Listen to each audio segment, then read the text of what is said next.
MLM ang first experience ko sa business. Gaya ng nasa kwento natin, ganun din ang exactly ng pinagdadaanan ko. Kaya hindi ko ma-blame kung ang pananaw ng mga tao sa MLM ay masama. However, the truth is, MLM is just a business model. It's a marketing plan. Katulad ng franchising. It's a distribution channel.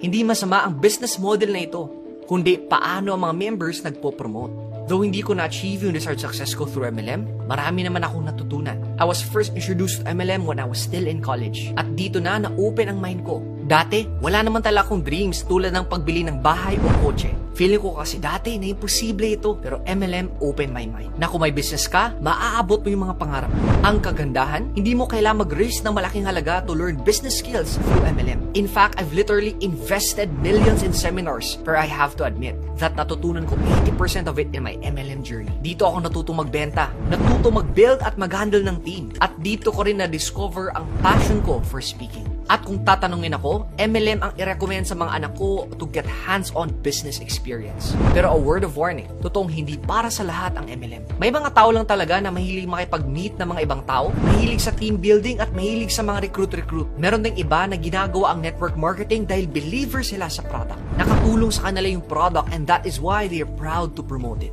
And on the side, para naging bonus lang sa kanila yung business. That's why, very important na kung sasali ka sa isang networking business, maganda ang product at proud kang i-promote ito. Ang legit na MLM ay kumikita sa pagbibenta ng real products at hindi nakafocus lang sa recruitment. Kaya the truth is, MLM is a legitimate business model.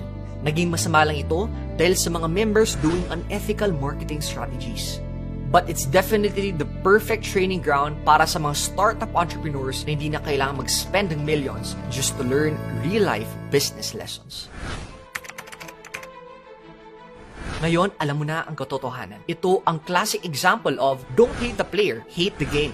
O love the sinner, hate the sin. Or sa video na to, love the networker, not the marketing strategies. Kasi kagaya mo, tao lang din sila na may pangarap at may gustong marating sa buhay. At nagkataon lang na network marketing ang napili niyang opportunity. Hindi niya kasalanan na gawin itong mga unethical marketing practices. Ginagawa lang niya ito kasi ito din ang naturo sa kanya. So kung may kikilala ka na network marketer, love them, appreciate them, show them this video, and help them realize if MLM ay para ba talaga sa kanila. At kung ikaw naman ay nasa industry na ito, make sure that it is something that you truly believe in. Learn from it, grow from it. At kung gusto mo talagang i-share ang MLM opportunity mo, kung pwede, do it without any of those unethical marketing strategies. I can guarantee you na mas ma-appreciate ito ng mga tao. At magkakaroon ka ng more business success by being transparent and ethical. Because at the end of the day, tao lang tayo na may mga pangarap sa family at sa sarili.